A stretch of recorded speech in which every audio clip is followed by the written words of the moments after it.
In this course, you'll learn how to use Quarkus and JPAStreamer to build a REST web application.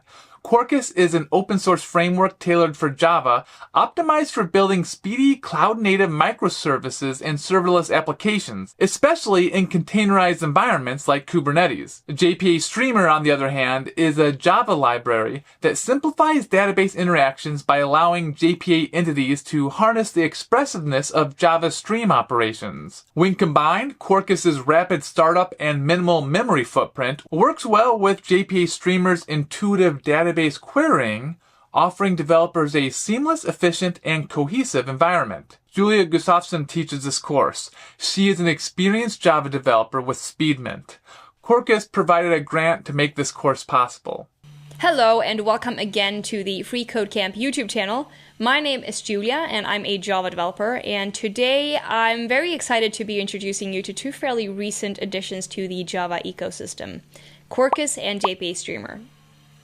So the reason I pair these two tools up for this tutorial is because I believe that they have the potential of changing the way you perceive Java development. And really, my hope is for this tutorial that at the end of it, you will approach Java development with much more excitement than before.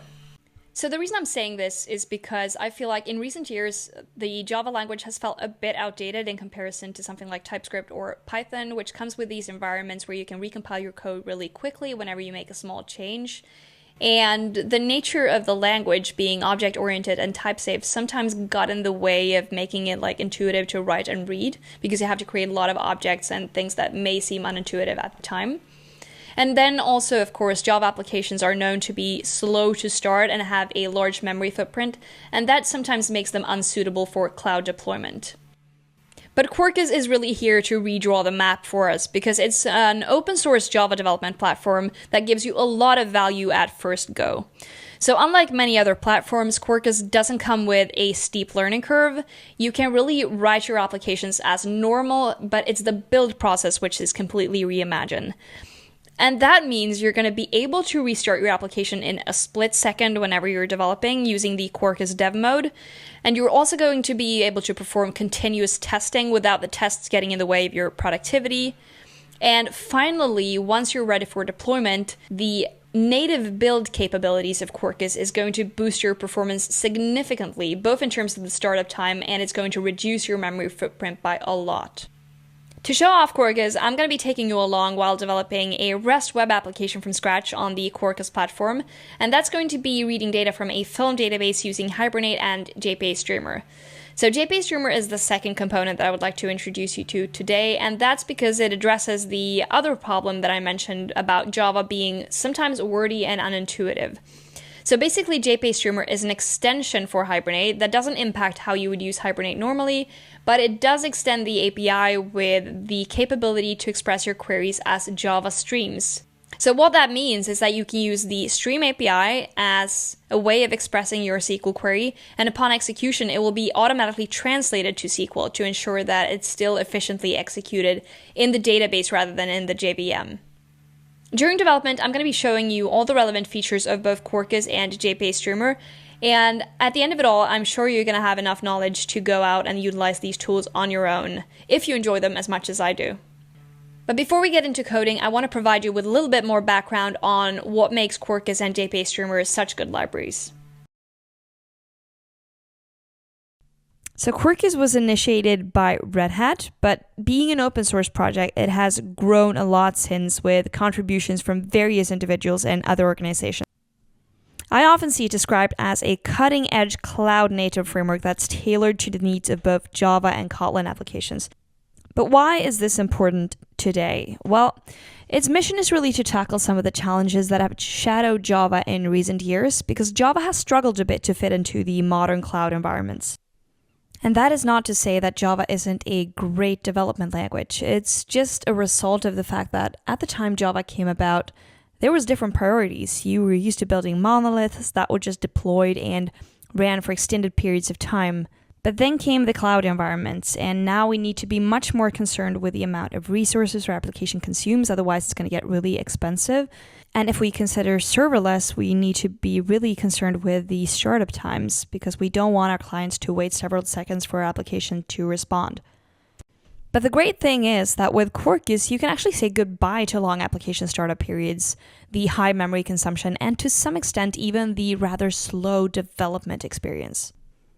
In my opinion, now is also a really good time to learn Quarkus because as it's been maturing for the past few years, all of the major Java libraries has become available on the Quarkus platform. So that means you can use Hibernate, Spring, JUnit, and all of those libraries just like you're used to doing. For some developers, the lowered startup times and the smaller application footprint is definitely going to be perceived as the main perks of Quarkus. But for me personally, the biggest advantage of Quarkus is really the life-changing developer mode. I've always envied node developers who can rebuild their applications in a split second when they're making these small incremental changes to an app. So when I first tried the Quarkus live reload feature, I was just thrilled to learn that Java developers can also enjoy such a fluid development experience. And as you'll see later on, all the changes that I apply to my applications are reflected immediately, and I don't ever have to wait for the application to make a full restart before I can validate that things are working. So as part of the demonstration of the Quarkus platform, I also wanted to show you a library that you may not have heard of before, but that is really useful in the context of database applications, and it's called JPAStreamer. Like Quarkus, JPAStreamer is also an open source project, but this one was initiated by Per Minborg, who is actually working full-time as an Oracle Core Java developer today. And this is a library that simplifies database access in Java applications that uses the Java Persistence API, or JPA. So it can pretty much be viewed as a lightweight Hibernate extension that will extend the API of your existing application to include this really expressive and type-safe stream query API that makes the coding experience much less error-prone, and it will help increase your productivity. So to better understand what JPAStreamer is doing, I'm going to show you this example, because this is a stream query that will fetch 10 films from a database, each starting with the letter A and are at least 1 hour long. Can you see how simple that is to read? So critics will say that this is going to be the same as using Hibernate's built-in method getResultStream and then just apply the same stream pipeline. But there is actually a fundamental difference in working with streams in the current Hibernate API and working with JPAStreamer. Because if you call getResultStream to stream an entire table, you're going to materialize every entity, and that can get very expensive if your table is big. But with JPAStreamer, your pipeline is going to be translated to an HQL query, and that ensures that only the resulting entities are materialized as if you were using SQL all along. So hopefully this made you inspired to follow along and learn Quarkus and JPAStreamer in the upcoming tutorial. So to follow along, you're going to need a basic understanding of how to use Java and Java streams. And I'm also going to expect that you have worked with SQL and some kind of JPA provider such as Hibernate before, so that you understand how to set up the JPA entities, because I'm not going to be going over Hibernate in any detail. Your dev environment also needs to comply with these requirements. So we're working with Java 11. That's the earliest release of Java that's compatible with Quarkus and JPAStreamer. You're also going to need some kind of build tool. In my case, I'm using a recent version of Maven, so that's going to be Maven 3.9.1. But if you're more comfortable working with Gradle, I'm sure you're going to be able to adapt many of the steps to Gradle instead. The same goes for your IDE. You're free to choose whatever you like, of course, but I'm working with IntelliJ, and it's going to be easier to follow along if you're using IntelliJ as well. The final requirement is Docker, because I'm going to be using a sample database that's available as a Docker image. Docker is also going to be used for the native compilation step at the end, but you can also choose to install GraalVM locally rather than using the GraalVM Docker distribution. So with that covered, we're going to start building our application. So next up is the project setup. Once you have your JDK and IDE ready, it's time to create a new Quarkus project. And there are a couple ways you can do this, either using the Quarkus command line interface, leveraging your IDE's Quarkus integration, or using the Quarkus project configurator. To keep the number of installations down to a minimum, I will refrain from using the Quarkus command line interface in this video, although I do recommend that you check it out if you wish to continue using Quarkus in future projects. Configuring the project in IntelliJ has worked really well for me in the past, but if you want to make sure that you find all available Quarkus extensions, I recommend that you use the Quarkus project configurator, as I will do here. The project configurator is available on the Quarkus website, so that's quarkus.io, and you find it under the Start Coding tab on top here. So this page is going to allow us to configure our project, and that means naming it, selecting what build tool to use, what Java version, and also adding in any dependencies that we need for the application. We also need to select a Quarkus version, and in this case, I will be sticking with the latest one, which is 3.2. 3.2 also happens to be a long-term supported release, which means it's going to be maintained for a long time. Since we're using Hibernate for the database integration, I also just want to note that Quarkus 3 is only compatible with Hibernate 6 and later. For anyone starting out fresh, that's not really going to have any implications. I'm simply saying that because there may be someone watching who has Hibernate code in an existing project that they wish to reuse, and in that case, just pay attention to any breaking changes between Hibernate 5 and 6 when you import that code. Moving ahead, I'm going to give my project a group ID of org.freeCodeCamp and an artifact ID of Quarkus tutorial. As my build tool, I'm going to stick with Maven simply because that's what I'm most used to working with, but you can also choose Gradle, for example, if that's what you prefer. Looking at the other options here, I'm going to stick with the version number, and I'll be selecting Java 17 as my Java version. I'm also deselecting the starter code option simply because I know what application I'm going to build and I don't need a template for it. Otherwise, if you select a dependency that has starter code, that will be included in the zip file that you download. So now we can go ahead and add in our dependencies. And as the application will be using a MySQL database, I'm going to start off by adding the JDBC driver for MySQL. Next, I'm going to go ahead and add our JPA provider, which in this case is Hibernate, with a flavor of Panache. And Panache is Quarkus specific. So therefore, if you're a Hibernate user but never heard of Panache, you should just know that you can still write your Hibernate applications just the same way you would in a regular job application, but Panache comes with some really neat features.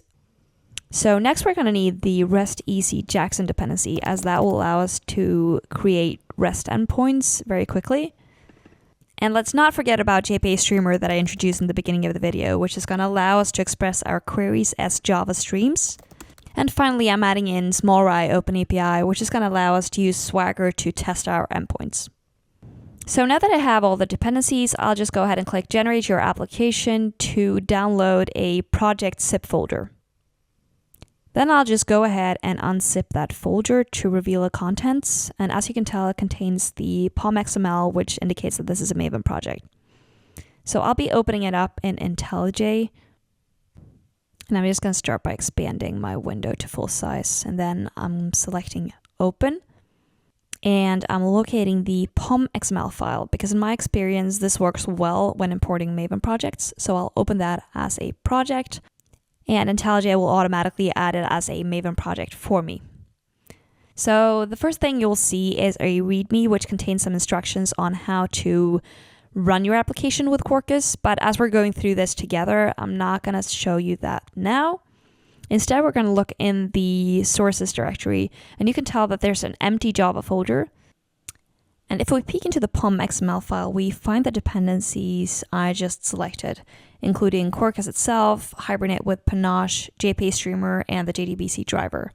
At the bottom here, you can also see that the testing library JUnit 5 was automatically added for us in the testing scope. So our project is mostly set up, but we're missing a very important piece of infrastructure, which is the database. So when I play around with new technologies, I often find it useful to use something like a sample database just to get up and running quickly. And in this case, I'm going to be using the Sakila database, which is provided for free by Oracle. The Sakila database doesn't have a very descriptive name, but it models an old-fashioned video rental store, like the ones where you would actually bring your film home on tape or DVD. And as you can expect, most central to the database in this case is the film table. But there are various other tables that support the overall business of renting out films, such as inventory, customer, and payment. For this application, though, I'm going to be focusing on films and the actors that star in those films, almost as if we were building an IMDb-like service. Therefore, our job application is also going to have to model the actor table and the film actor table, which represents the many-to-many relationships between films and actors, because a film can star many actors and an actor can star in many films. The database is available as a Docker image on Docker Hub. So I'm just going to be using docker run to download and spin up the image in a container. As I've used this database many times before, I happen to know that it was actually built for Linux AMD 64 infrastructure, and I'm currently on an M1 Mac. And that means that Docker will by default go out looking on Docker Hub for images that were built for my platform, meaning the M1. In my experience, the image still works fine on the M1. I just need to force Docker to accept Linux images by adding the platform flag and specifying the Linux AMD 64 platform. The D flag will detach this process from my terminal once it's up and running, and I will publish my running service on port 3306, here making a mapping between the internal and external ports. I will name the running container Sakila, and finally I specify the name of the image that I want to fetch, namely rest-sql/mysql Sakila. So running this command, you can see that the image is being downloaded as it wasn't located locally. And then finally, once the image is pulled, the container is started. Great. If you have a Docker desktop installed, you can also try opening up the app and looking under containers to just confirm that the container seems to be up and running. And in this case, our Sakila container is there and is looking healthy. Before we go on, I usually think it's helpful to kind of inspect what's in the database. So I'm using IntelliJ to connect to it, selecting data source and MySQL, as that's our database type. And this will pop up this dialog, and I just need a few settings. Firstly, the username is root and the password is Sakila, the name of the database. And I'm also specifying here in the connection string that the name is Sakila and the port is 3306, which is correct. Let's see if it connects. Yeah, perfect, it found it. So then let's look at the contents. Okay, so this often happens to me in IntelliJ, and what usually works is just making a refresh of the database content. So yeah, perfect, that worked. Opening that up, we can see that we have 23 tables, and that includes, of course, the film table, which is central to our app. That has the film ID as its primary key and a number of other values associated with films. And I'm just going to open that up real quick because this database contains totally made up movies, and it seems like the person who came up with these descriptions had quite a fun time. Take this one, for example, Fair Prejudice. The description reads, a fanciful documentary of a frisbee and a lumberjack who must chase a monkey in a shark tank. Well, this would have been easy with ChatGPT, but I'm pretty sure that this database far predates it. So if we also have a look into the actor table, you'll see that we find lots more of these half made up names. How about Zero Cage? Well, and apart from first and last name, we have an actor ID that acts as the primary key. Then finally, as I mentioned before, there's one table that defines the relationship between these entities, and that's called film and actor. And in here, you just find actor IDs and film IDs, so that's foreign keys to the other tables. Now, our goal is, of course, not to just view this data in IntelliJ. We really want to serve this up and be able to manipulate it via some endpoints. So next, we're going to need to make Hibernate aware of our database. And we do that by setting up the configuration. And the configuration resides in the resources folder, as you can see here. It's called application properties. And this is really the Quarkus configuration file. So that means anything Quarkus related that needs configuration is going to be done in here. It's also good to know that the database config that we're going to apply can be picked up by any dependencies that needs a database. So that means the configuration is not going to be specific to Hibernate. However, it is pretty similar to what we did before when connecting to the database in IntelliJ. We just first need to specify what JDBC driver to use, and in this case, again, it's a MySQL database, so that means we're using the MySQL driver, which we have on the class path. We're also specifying our JDBC connection URL, and that's referring to localhost 3306, where the database is running. And then we pass along the username, which is root, and the password, which is Sakila. Finally, I would like to tell Hibernate to log every query that we issue in the database, and that's simply because it's going to be easier to follow when we use JPAStreamer to see what queries it renders. Okay, so far we've only been concerned with the setup, but now we're going to move on to the fun part, which is coding. So in the next section, I'll be creating the entity classes and setting up the JPA repository. So saying that we were going to start coding was almost a lie, because I'm actually going to use IntelliJ to generate the JPA entities. And the reason I prefer to do it this way is because I tend to avoid writing boilerplate, and in the case of JPA entities, it's mostly just beans with getters and setters. So I generate the bulk of the code that I need, and then I adjust it slightly to fit my needs. So I'll revisit the database tab on the top right here and right click on my database. And on the bottom, I have the option of generating a persistence mapping. And then I just specify in what package I would like to place the generated entities, and start by deselecting all the tables, because I simply want to generate entities for the actor table and the film table. And lastly, I make sure that the option Generate JPA Annotations is selected. As you can see, my entities were placed in the package that I specified, and if I open up the film class, I see that I have mappings for each and every one of my columns. And this is going to cover most of our needs for this application, but there's a ton of annotations that you can use to customize these entities further.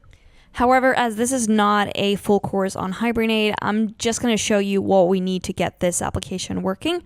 And one of the columns that needs better specification is the ratings column. And by rating, I don't refer to a rating on a 1 to 10 scale like a one you would see on Rotten Tomatoes, but rather the recommended age rating. So going back to our database view again on the right, we can see that the ratings column holds an enum that can take on 5 different values: G, PG, PG-13, R, and NC-17. By adding this information to our column definition, we're going to help Hibernate interpret the values of the database.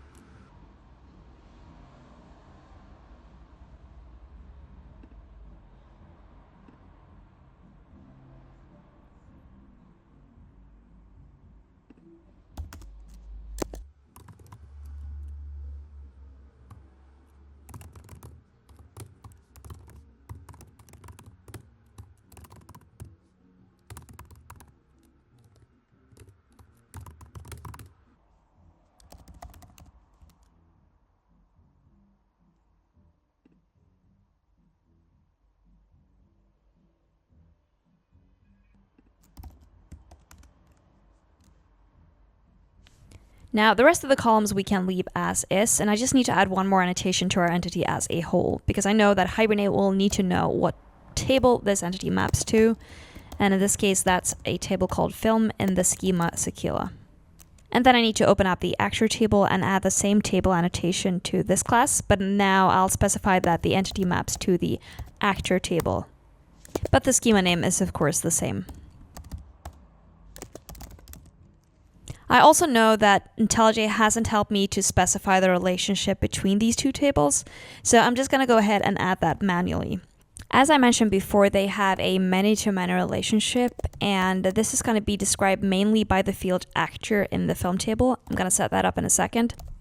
And to be able to interact with the films that an actor stars in, I'm going to set up this field, which is a set of all the films that this actor stars in. And this field also needs a getter and setter in order for it to be read or updated. And next, I'm going to have to go back to the film table to make a more detailed specification of this join or this relationship. So again, this is not a JPA tutorial, and I will not explain everything that's going on here. There are much greater resources on how to express JPA relationships, and I recommend that you check them out if you want to learn more about this specific topic.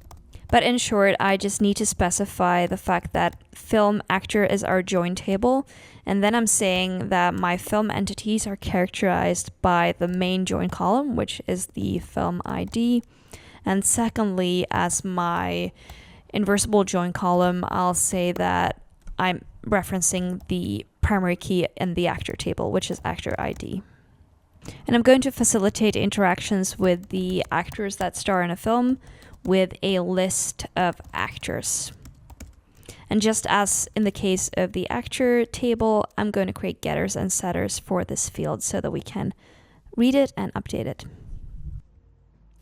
That completes the creation of the JPA entity model, and from that we're going to go ahead and generate the JPAstreamer meta model. So why the need of two meta models, you may ask? Well, that's a good question, but it has to do with the fact that JPAstreamer is going to translate your stream pipelines into SQL queries. And in order to do that, it needs some extra meta information about the columns, basically, that you wish to query. So, as you may have noticed, a pipeline like this could have been expressed using regular lambdas, but those lambdas are quite anonymous and doesn't contain any information about the database columns that we need at all. So looking at this query that I showed you previously, you can notice the presence of a film $sign entity, and that is part of the JPAstreamer meta model and will expose any fields that belongs to that table so that you can easily construct these predicates, which are interpretable by JPAstreamer. Luckily though, generating this meta model is as easy as rebuilding your application, so let's do it.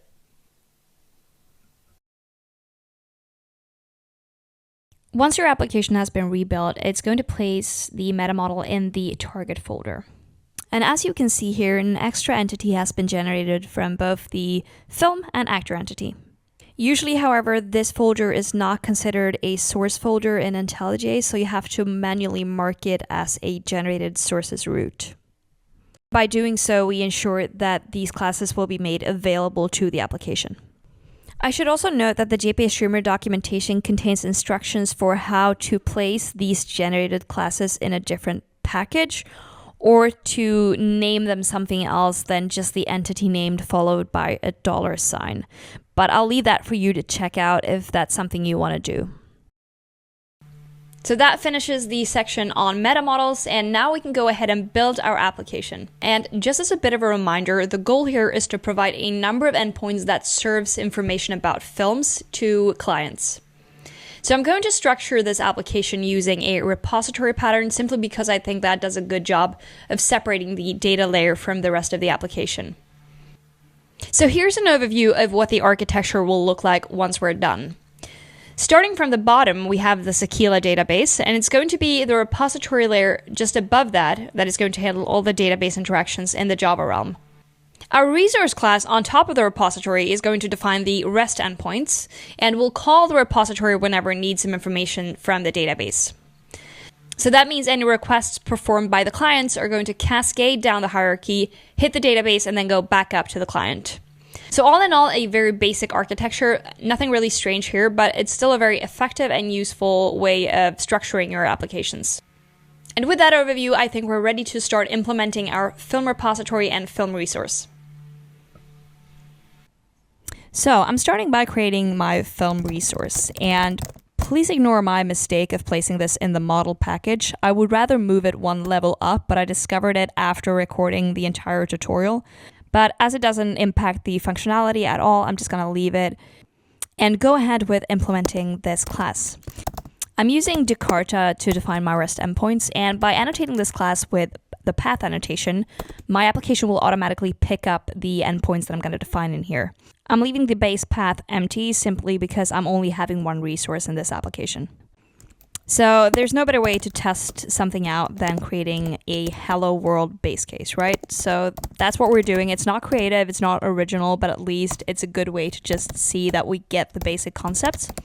So here I'm creating a get endpoint that is available at the path hello world, and it will return a simple text string. So basically we're just returning hello world. So with that, we just defined our first endpoint, and I'm going to go ahead and fire up the Quarkus development mode so that we can test that everything is working as we expect. So the README that we got from our template contains instructions on how to run the development mode. And as you can tell, the command is pretty simple: mvn-w compile Quarkus dev. And it takes a little while to fire it up. Okay. Seems like something's malfunctioning. Let's see what that is. Okay, great. We got some instant feedback from Hibernate saying that there's something wrong with our JPA model, specifically the special features field. Oh, apparently I said this was an enum. It's actually a set, I believe. Yeah, Okay, so it's a set of features that's allowed, not just one. So we're just going to go ahead and change that. And if I go down to my terminal and press S, I will restart the application. And now it works. Since I haven't specified any ports, it's running on the default port 8080. However, the base URL does not contain any content. So the Quarkus demo desperately tries to provide me with other options, including a link to Swagger UI. And if you haven't heard of Swagger, it's a really neat tool that I recommend if you're working with REST applications, simply because it picks up or detects all the available endpoints and allow you to test them interactively in the browser. So thankfully, it picked up our hello world endpoint. And since it doesn't accept any parameters, I'm just going to execute it and see what it says. Our response body contains hello world. So that's all good. And now I'm just going to take the opportunity to show you just how easy it is to make incremental changes to your applications that are instantly detected by Quarkus. So in this case, I'm just adding a second hello world endpoint. I'm restarting the application by pressing S on the keyboard, returning to my browser, refreshing the page, and there we go. I have a second endpoint, just like that. And again, I can execute it, and you can see that it returns hello world too. And this live reload feature is the thing I love most about Quarkus, I believe, simply because it's just so nice to be able to stay in the flow by avoiding these 3 to 5 second latencies every time you need to rebuild and restart your application manually. Okay, back to the practice of show, don't tell. So I'm just about to set up my first real endpoint, but to do that, I first need to create the film repository that is going to serve content from the database. And again, I wish I placed this repository package one level up, but we're going to ignore it again. So here's our film repository, and since we're using JPAStreamer for our queries, I just start by injecting a JPAStreamer instance to give us a handle for our queries. I'm then starting out really simple by creating a endpoint that can be used to fetch a film given its ID. So the reason we're having an optional as a return value is that we're only going to populate this value if we find a film with a matching ID. So now it's time to use JPAStreamer in our application, and our first query is going to remind you of the example that I showed earlier. And we're basically just going to query the film table and look for films with a matching ID, and considering the ID is the primary key, there can only be one such film. So if we find anything, that's the value we return. Just like with a SQL query, the JPAStreamer query starts with a select statement, or in this case, JPAStreamer stream film class, which says that we're interested in streaming the film entities. And the stream that this method returns is a standard Java stream, so any operations that can be applied to Java stream can be applied to this stream. However, you need to be a bit mindful about the fact that JPAStreamer can only translate JPAStreamer predicates efficiently and not regular lambdas. But they're not hard to use, and I'll show you how that's done. If you're used to SQL queries, this would have been a worse statement, but in the realm of streams, we're applying a filter to check if the column film ID matches the given film ID. And using the JPAStreamer meta model is generally not any harder than this. You simply just specify which column you would like to use for your predicate, and all of the common operators for comparisons are available. The execution of the query is delayed until we apply a terminal operator, and in this case, I'm using find first. So with the query in place, I want to go ahead and create an endpoint that allows clients to fetch films based on their IDs. So I need to start by injecting my film repository so that I can call the method I just created. And from there, I create an endpoint much like the ones we already have, but with the one exception that I'm going to take in a parameter. And that's done by placing a variable name inside curly brackets like this, making sure that your method here accepts a parameter that shares the same name so that it knows what to match it to. And now we just simply need to call the method we just created. But since we're getting back an optional, I'm going to check if there's any value present, because if there isn't, then I know that there was no film in the database with a matching ID. So if a film is present, then I'll get that, and I'm just going to print the title. And otherwise, I'll just print a message saying that there was no matching film. Okay, so let's test that. We'll restart our application. Oops, I thought so. Quarkus is again telling me something is wrong. Okay. I missed the fact that when I want to inject my film repository here, I need to make sure that it has an annotation that allows it to be injected. So in this case, I'll be using application scope to indicate that regardless of how many other classes that injects this class, I want there to be only one instance of it. Even IntelliJ seems to think that this looks more healthy. So restarting it again looks much better. So back to Swagger to test this out. This time I have to provide a film ID, so why not try it with 35? And apparently that has a title that I won't even try to pronounce, but it contains the word roller coaster. And I can go back to my database in IntelliJ and look if this seems to be correct. So opening up the film table, scrolling down to 35. Oh, there it is. All seems to work. If you pay attention to the terminal logs now, you can see that our application has printed the query that was issued by JPAStreamer, but we're going to take a closer look at that in just a second.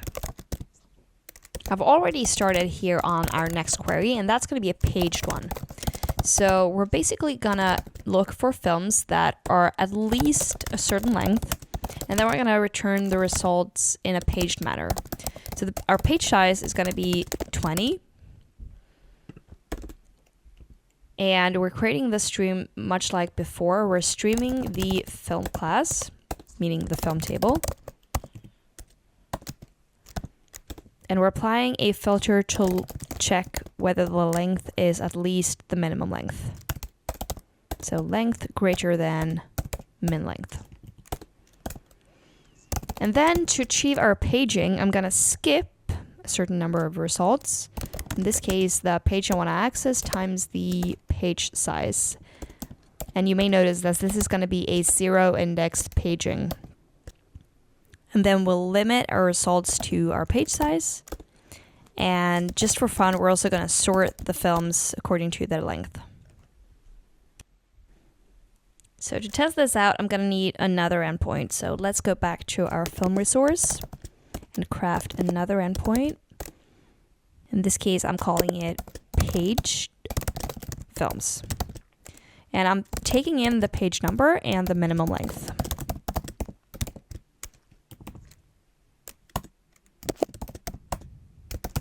And again, it produces just plain text.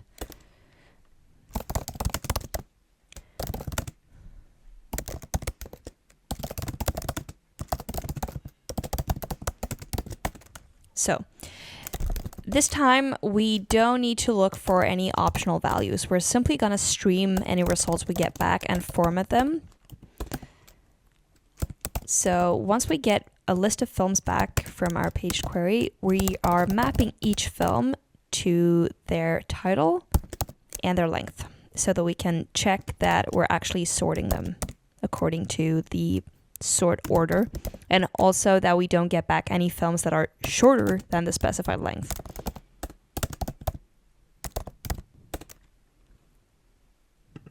And then I'm using the terminal operator collect, and I'm collect using the joining operator, and I'll make a line break between each of the results.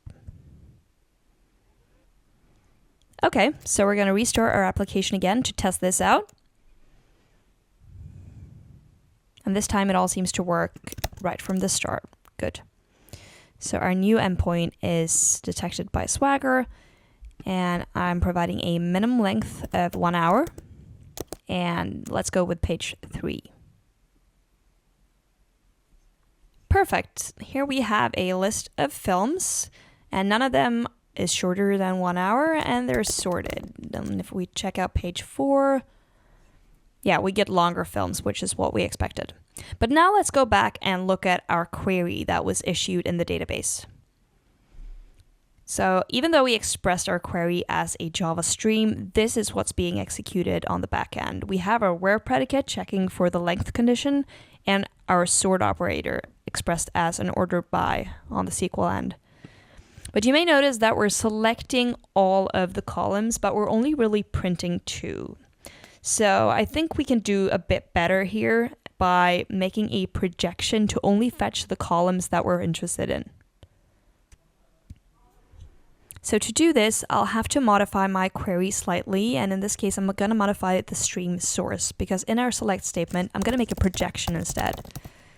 And that projection is going to refer to the 2 columns that I'm interested in, but it also needs to have the primary key, which is the ID. We also need to have a matching constructor for our film object, because when JPAStreamer gets these 3 values back, it doesn't know how to populate the other fields. So you're going to see here that if we just try to run this with, again, a minimum length of 1 hour and page number 3, we get an exception saying that there's no matching constructor and 1 or more arguments were not defined. So this is easy to resolve by just making sure that our film entity here has a constructor that matches the arguments that we're going to pass in. So in this case, we need a constructor that accepts the ID, the title, and the length. And then we just simply initiate our fields with these values.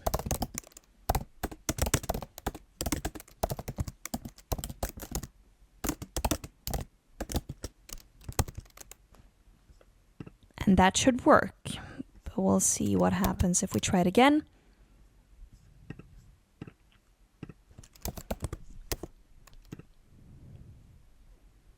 Okay, so our results look the same as before, but what about our query? Did anything change on the SQL side?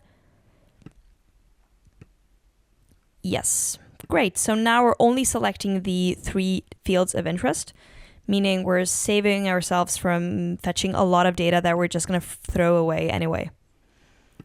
So for our third query, we're going to make a join, because now I'm interested not only in the films, but also the actors that star in those films. And if I want to fetch information about the actors that relates to a certain film, I need to join in the actor table. So in this case, our join is constructed with a stream configuration, and that's basically just a way of saying that we want to fetch the film table still, but we want to join in all their associated actors. And if you remember from before, our film entity has annotations that describes this join already, so we really only have to say that we're now interested in joining in these objects. And then we simply replace what used to be our film class with this new stream configuration that describes a slightly more complex stream source. And from here, we're free to manipulate our film entities just as we did previously. So first applying a filter here to check for films with a title that starts with a passed-in string. And then I'm going to sort these films, again, according to their length. But this time I'll reverse the order just to show you how easy it is to do that. And that's all I'm going to do for this query. So again, I'm copying this time the other endpoint and making small modifications to it. So accepting a starts with value, passing that in.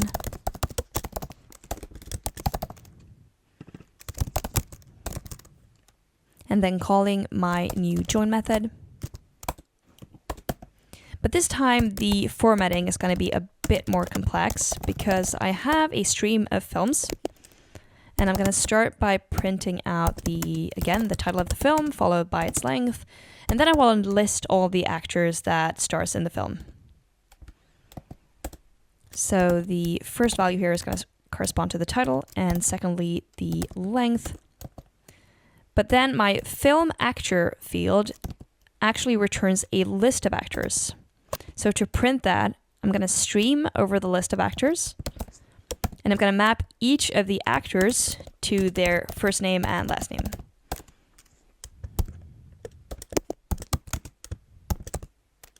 So just simply concatenating together those values, and then joining them with the collector operator separated by commas. And finally, I'm again joining all my film entities separated by line breaks.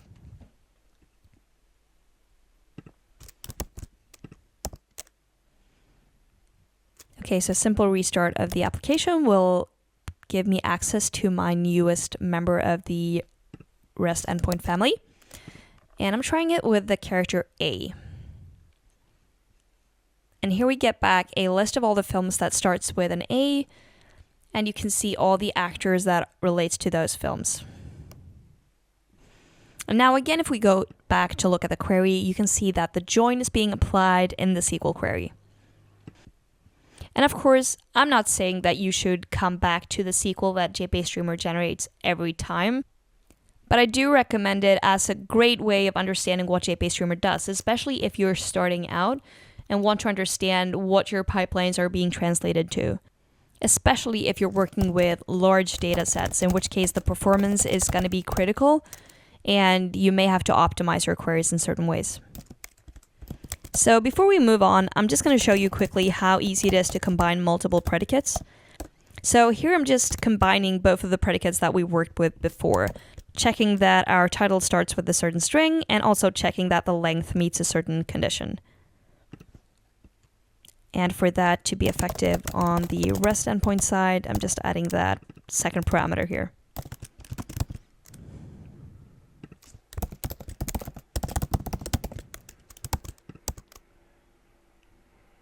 Restarting and testing.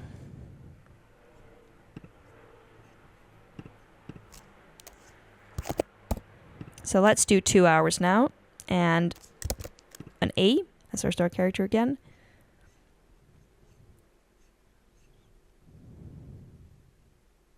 Yeah, we don't get back anything shorter than 2 hours, but let's make it a bit more restrictive so that it's easier to see that we're actually getting the right results.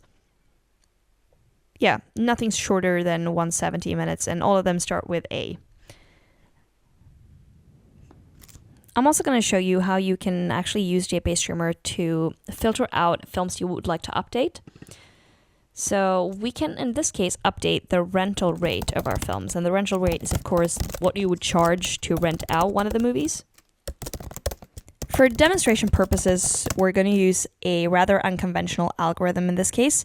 So we're going to set the price of the movies that are longer than a given length. Oh, I also just recall that the type of rental rate is actually a float. So updating the movies that match this given predicate is really simple. You just, again, use JPAStreamer to select the films of interest, and then apply the for each operator to set a new rental rate of each of the movies that remain in the pipeline. And that's really all there's to it. But before I create another endpoint to facilitate these updates, I'm going to create a small utility method for my response value that just sends back all the movies that have been updated and their newest price. So again, just creating a stream of all the films, filtering them to make sure that they are longer than the given length, and then sorting them by length. Okay, so for some reason this is not compiling. Found an extra parentheses there. Perfect. So this is going to be our final endpoint, and in this case we are actually going to perform updates. So let's make sure that what we just did is working. So I'm naming this one update, and then I'm accepting a minimum length and a new rental rate. You know the drill by now, right? Just updating my method parameters. So I'm just going to start, of course, by updating the prices by calling the method update rental rate that we just created. And then we'll call the utility method to return back all the movies that should have been affected by our update. So just get the films of a certain minimum length, and then I'm updating my string formatting here to include the rental rate as well so that we can see the new price. Okay, restarting the application. Let's see how this goes. My new endpoint is there, looking all good. So now let's just update a few of the really long ones. So minimum length of 170 and a rental rate of $10. Okay, so I see no price changes whatsoever. And this could be explained by two things. Either we didn't make any updates at all, or the updates were not reflected in my second query, just fetching the films again. But we're going to take a look. Okay, so looking in the database, none of the prices have actually changed. So that means my update wasn't effective at all. And I must admit, I did this intentionally just to point out that your updates are not going to have an effect unless you apply the keyword transactional to your update method. So the transactional annotation here indicates that we would like to persist any updates that we make on our film entities in this method. So if all goes well, this should fix our problem. And thankfully it did. So now you can see that our updates have taken effect and the new price of our movies is $10. And if we now go back to the database, it's going to be a different story because this time I'm sure that the prices are reflected. Okay, first update. Yeah, there we go. Our new prices are showing. So up until now, we've been testing the application manually, just going back and forth to the database, printing things. And this is, of course, not the way to do testing. This is way too error-prone. So Quarkus has this really cool feature built into its development mode that allows you to create tests that are run every time, basically, your application is restarted. And that way, you get instant feedback on whether or not things are working the way you intended them to. So with that said, let's go on to make some continuous JUnit tests. So if you've been following along from start using the Quarkus starter page, then you should be all set up in terms of dependencies. But I'm just going to restate what is needed to get the continuous testing working the way I'm going to show you now. So first off, you need to have the Quarkus JUnit 5 dependency, and this should be automatically added for you. But if you don't have it, make sure to add it. And as a final, less obvious step, you need to set your Maven Surefire plugin version. And that is because the default version does not come with support for JUnit 5, so make sure you set it to something recent. In this case, I'm using 3.00. From this point on, testing is really not much different from creating your regular JUnit tests. So to start, I just need to create the standard Maven test folder, which didn't exist from before. And then I'm going to go ahead and create a film resource test, since I will be testing out our REST endpoints. Then to have them run automatically when you rebuild your application, I'm applying the annotation Quarkus test. And from here, I'm sticking with the JUnit annotation test to create my first test of the REST endpoint hello world. As we're testing REST endpoints, I also want to take the opportunity to show you a really convenient library that's specifically designed to test endpoints. This is, of course, totally optional, but if you want to use it, then add the dependency rest assured, just as I'm doing here. And I'm also going to put it in the test scope since I don't need it for my application. So rest assured in combination with Quarkus is really powerful since this will allow you to run integration tests only by specifying what the endpoint is that you would like to call, what parameters to call it with, and then define the expected result. So here I'm saying that I want to call the endpoint film with an ID of 343, and then I expect the status code to be OK, namely 200. And I also expect that my body contains a certain string. In this case, I'm expecting it to contain the title of that film. And I just need to quickly check in the database what I'm really expecting here. So I'm going over to the film table, looking for it frantically. There it is. Okay, I figured I might as well pick another ID, which is more easily available. So I'm going to change the ID to 5, and I'm expecting the title to be African Egg. So all I need to trigger this test is to rerun my application, and you can see on the bottom that it says press R to resume testing. So I'm pressing the key R, and now it says running 1 of 1, all tests passed. And that's great. So that means the title was actually African Egg. But I can add in a second test to also show you what it looks like if the test is failing. So if again I'm querying the same endpoint, film with an ID of 5 and still expecting the status code to be 200. However, I'm going to put in a different string for the body to show you that it's going to warn you if it's wrong. So in this case, I'm expecting it to be Titanic. Pressing R again to rerun my tests. And now we can immediately tell that something is wrong because we got back African egg and we were expecting Titanic. So there's a number of aspects of this that I just find so powerful. Since a lot of this tutorial has been focusing on developer experience, again, this is a fantastic example of an API that is so fluid and smooth to work with. We also didn't have to do any special configurations, letting Quarkus know how to run our services, where to find these endpoints. All of that just works out of the box. It will spin up the services for you on a designated test port and then execute all of your tests. Even though I find this part more impressive, it's also, of course, really useful to be able to just perform unit tests rather than integration tests. So I'm also going to add in a film repository test, and that is just to show you how you can perform unit testing, meaning in this case we're going to test the film repository class directly. So again, I'm adding in the Quarkus test annotation to allow Quarkus to pick up my tests.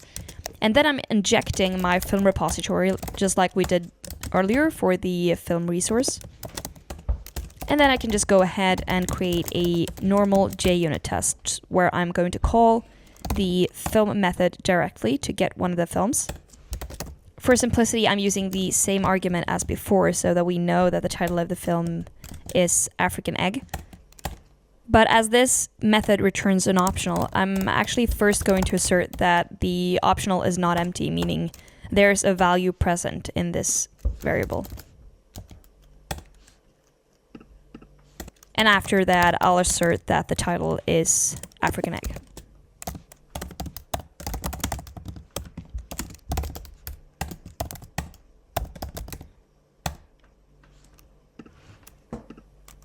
Okay, let's rerun the tests. Oh, I'm going to get rid of the failing test in the other class just to have our output show us that all of the tests are passing. There we go. So now you know how to perform both regular unit tests and also integration tests with Quarkus continuous testing. Luckily, in this case, both of our simple tests were passing. But if we discovered that one of our tests were failing and we didn't know why, then it might be useful to use the debugger that's built in IntelliJ. So next I'm going to show you how you can attach the debugger to the Quarkus dev mode so that you can try your endpoints in Swagger and hit breakpoints in your code. Due to the order in which I was recording this, we've gotten back the failing test on top here. But let's ignore that for now and restart our development mode with an extra flag, namely debug. And that's going to fire up the Quarkus development mode in debug mode. So now I'm just going to go ahead and create a run configuration which will allow me to attach IntelliJ's debugger to my Quarkus application. So in this dialog, I need to select the little plus sign on the top left here to create a new configuration. And in this case, it's going to be a remote JVM debug. So let me just find that option. And the default settings are actually fine here because the Quarkus log said that the Quarkus is listening on port 5005. So I'm basically just naming my run configuration and then restart Quarkus and also starting my debugging process in IntelliJ. And it instantly says that it's been connected to my target virtual machine on port 5005. So let's just go ahead and add in a breakpoint to see that it's all working. So I'm using this simple endpoint get film. And just like before, I can make a request from Swagger. And this should hit my breakpoint if everything's working out fine. Yeah, it did. I'm pretty sure that you already know how to use IntelliJ's debugger from here, so I'm not going to go into any more depth. I just wanted to show you what it looks like working with IntelliJ's debugger and the Quarkus dev mode at the same time. Now that we actually have a working application, I think it's time to think about how we can improve the application's performance. Because as I stated early on when introducing Quarkus, native compilation is one of the reasons why you should consider using this framework. So we're going to have a look at how much we can improve our startup time by building the Quarkus application in two different ways. The first one is using the Quarkus build command. And this is the standard way if you just want to package your application as a standard Java jar. And the build process is, of course, also going to run the test that we've created to assure that our application seems to be working. And once the build process is done, we can find the jar in the target folder. At the root level here, you can see that there's a Quarkus tutorial 100 snapshot jar, and that's your regular Maven build jar. So that's not runnable, it just contains all the classes and resources for your project. However, if you look into the Quarkus app folder, you can see that there is a Quarkus run jar, and that jar can be used to execute your application. However, if you want to deploy your application somewhere, like in a container, then you would have to deploy the entire Quarkus app directory because this jar is not an Uber jar. It doesn't contain all the dependencies that your application needs to run. But since we have access to this folder now, we can run the application from within inside that folder. So here I'm just using the regular Java command to run a jar file.